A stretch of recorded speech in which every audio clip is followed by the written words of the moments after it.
Olá, bem-vindo ao Prime Station. Hoje vamos assistir um filme chamado Blackberry. Em 1996, dois jovens visitaram uma empresa. Eles são Mike e Doug. Esses dois eram gênios que abandonaram a faculdade.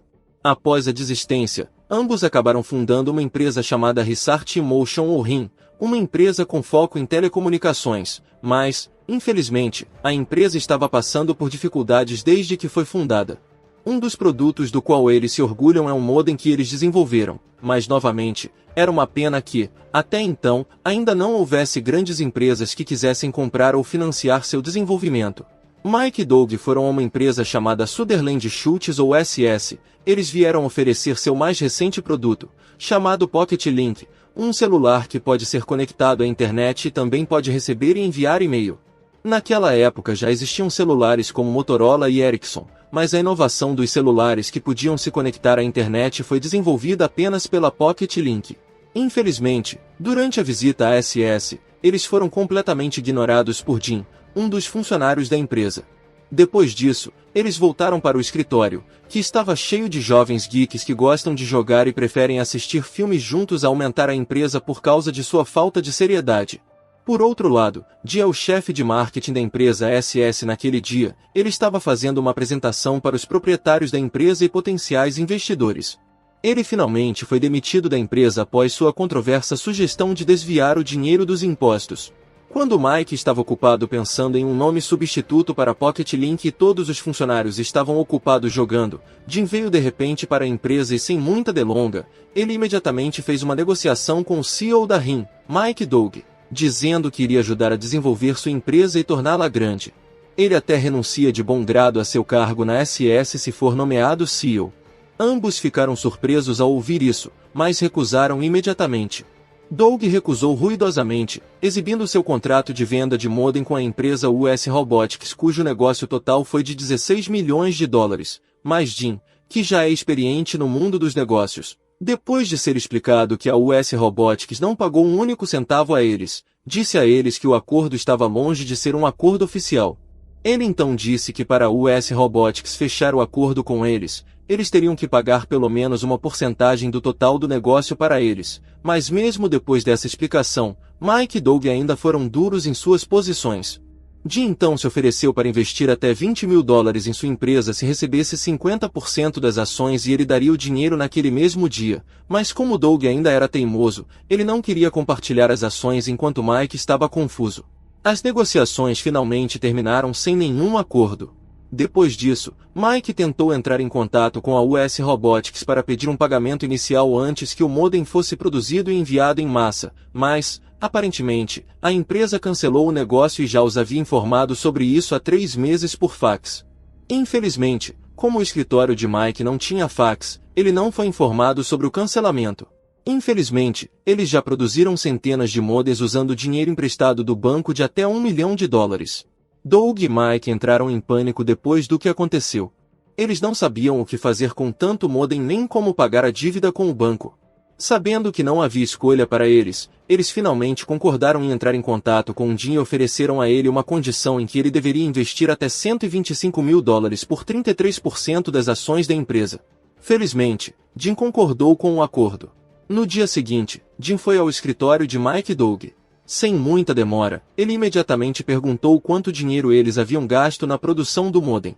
Depois que Mike disse que eles gastaram 1,6 milhão de dólares e a US Robotics cancelou o contrato de compra, Jim ligou imediatamente para a empresa e ameaçou vender esses modems para outras empresas por um preço barato que poderia levar a graves perdas para a US Robotics.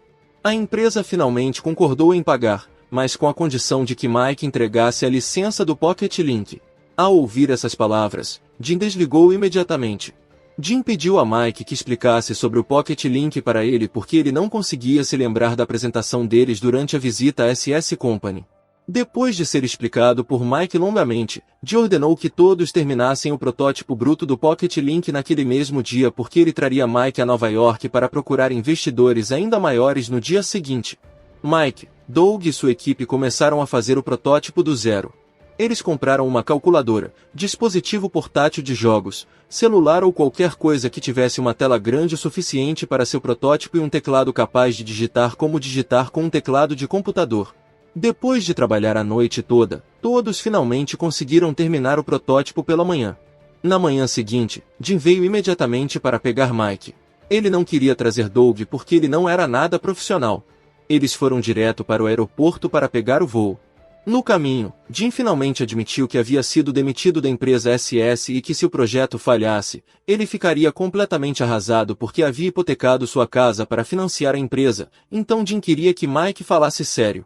Eles finalmente chegaram a uma empresa chamada Bell Atlantic, uma empresa focada em telecomunicações.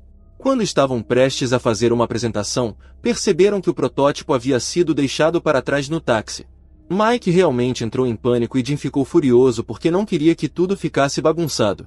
Jim então pediu a Mike para esboçar a apresentação, mas Mike optou por procurar o protótipo que foi deixado para trás no táxi. Como os funcionários da empresa estavam reunidos, Jim foi forçado a fazer a apresentação sozinho. Felizmente, por já ter experiência no mundo dos negócios, Jim controlou a situação com facilidade. Ele usou a frase que Mike e Doug usaram quando o encontraram pela primeira vez na empresa SS. Ele enfatizou a palavra computador dentro de um telefone celular. Em vez de obter uma boa resposta, o chefe da empresa apenas riu da apresentação feita por Jim porque eles haviam tentado a inovação muitas vezes, mas nunca tiveram sucesso. Graças a essa resposta, Jim começou a perder a compostura porque realmente não entendia o protótipo em si. Quando Jim não sabia mais o que dizer, Mike apareceu de repente com o protótipo. Ele foi inicialmente proibido de entrar na sala de reunião porque a reunião havia terminado, mas quando Mike disse que a empresa estava usando o método errado para fazer a inovação funcionar, ele finalmente teve permissão para fazer sua apresentação. Mike deu a ideia de que a Bell Atlantic deveria fazer um servidor gigante. O servidor então acomodará todas as mensagens e e-mails e os enviará ao cliente, para que o servidor atue como um intermediário em vez de compartilhar uma rede compartilhada. Ele então mostrou o protótipo do Pocket Link que poderia ser facilmente conectado diretamente à rede da empresa e provou ser capaz de enviar e-mails. O chefe finalmente concordou em investir na empresa RIM e a Pocket Link mudou oficialmente seu nome para BlackBerry. Para encurtar a história, em 2003, a empresa finalmente obteve sucesso com seus produtos BlackBerry. A liderança ainda era mantida por Jim como chefe de marketing, Doug como engenheiro-chefe e Mike como inovador.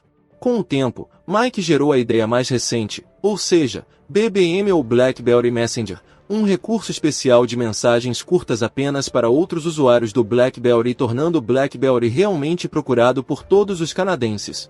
Depois disso, Jim pediu a Mike, Doug e sua equipe para produzir mais dispositivos.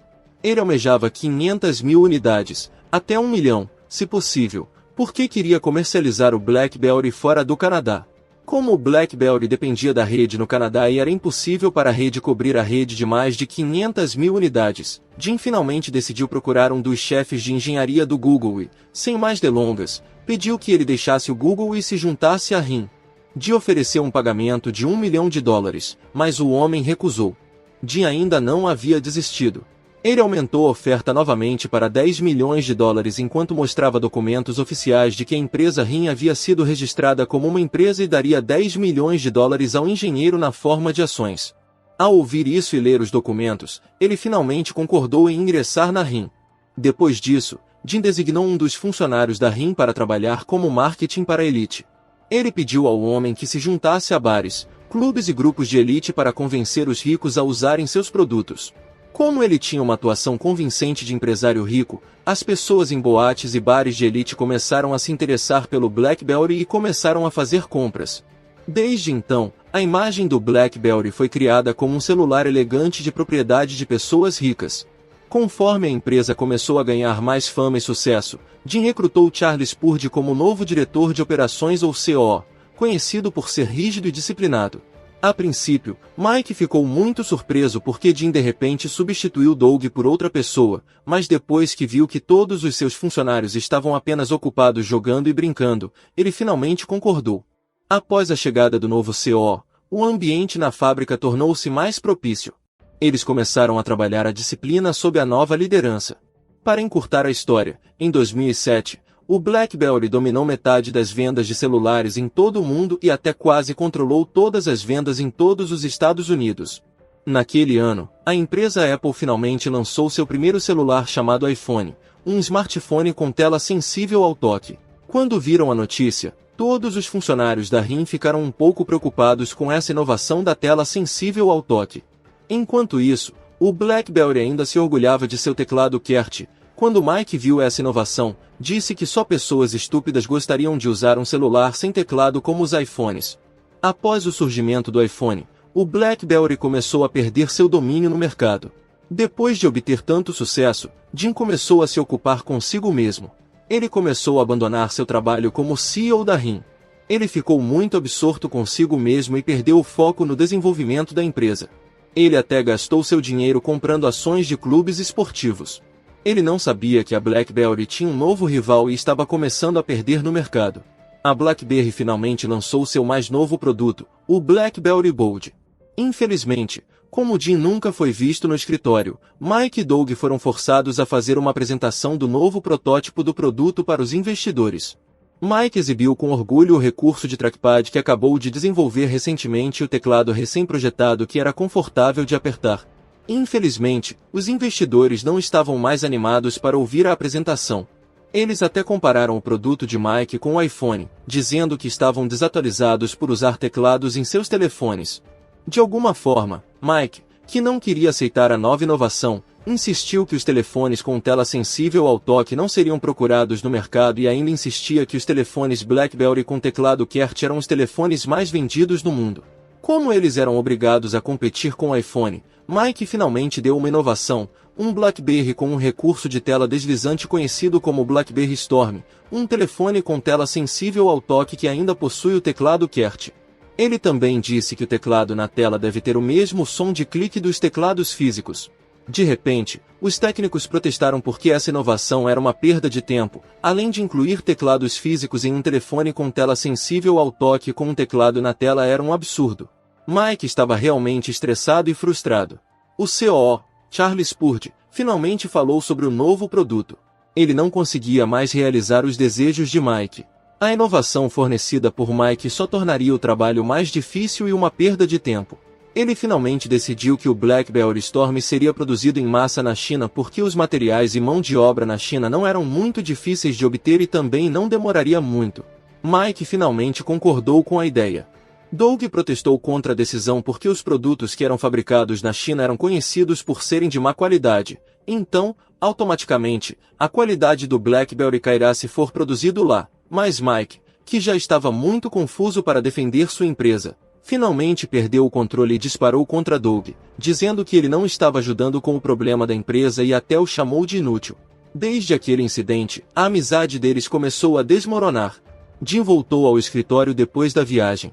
Quando ele chegou ao escritório, seu funcionário mostrou um gráfico de vendas entre BlackBerry e iPhone, mostrando que o iPhone finalmente rivalizava com as vendas do BlackBerry. Sem hesitar, Jim disse que Mike seria capaz de encontrar a solução.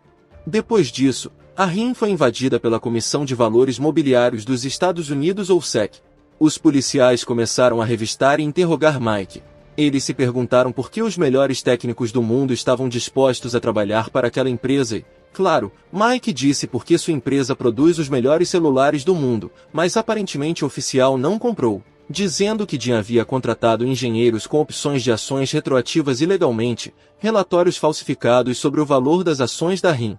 Eles receberam 10 milhões de dólares em ações quando o valor real da ação era muito inferior a esse valor. Todos os funcionários recrutados por Jim receberam apenas um investimento falso na empresa. Mike estava confuso porque não sabia de nada. Quando o oficial perguntou se ele era o CEO daquela empresa, Mike sabiamente disse que era apenas o vice-CEO e que o CEO era Jim, conforme evidenciado pela sequência de assinaturas de todos os relatórios da empresa em que a assinatura de Mike estava na segunda linha depois de Jim.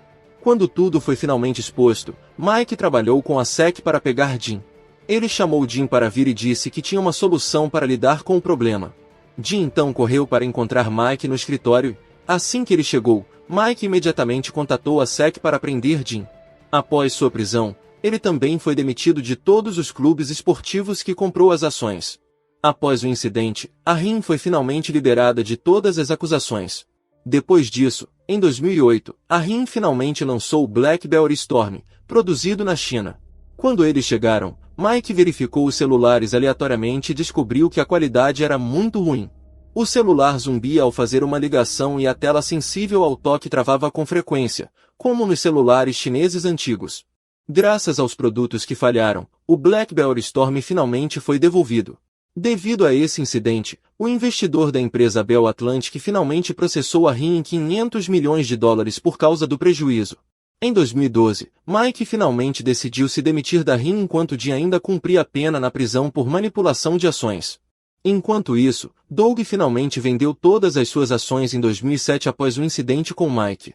É relatado que Doug secretamente se tornou uma das pessoas mais ricas do mundo. No horário nobre, o BlackBerry conseguiu dominar 45% das vendas de celulares em todo o mundo, mas após o colapso, seus produtos foram rejeitados em todo o mundo, deixando-os com 0% das vendas. Para você que chegou até aqui e quer me ajudar a produzir, tem um botão de valeu logo embaixo desse vídeo, e com ele você pode apoiar o canal com alguma quantia em dinheiro que você tenha sobrando. Assim você ajuda o canal a se manter e produzir cada vez mais. Obrigado e até a próxima.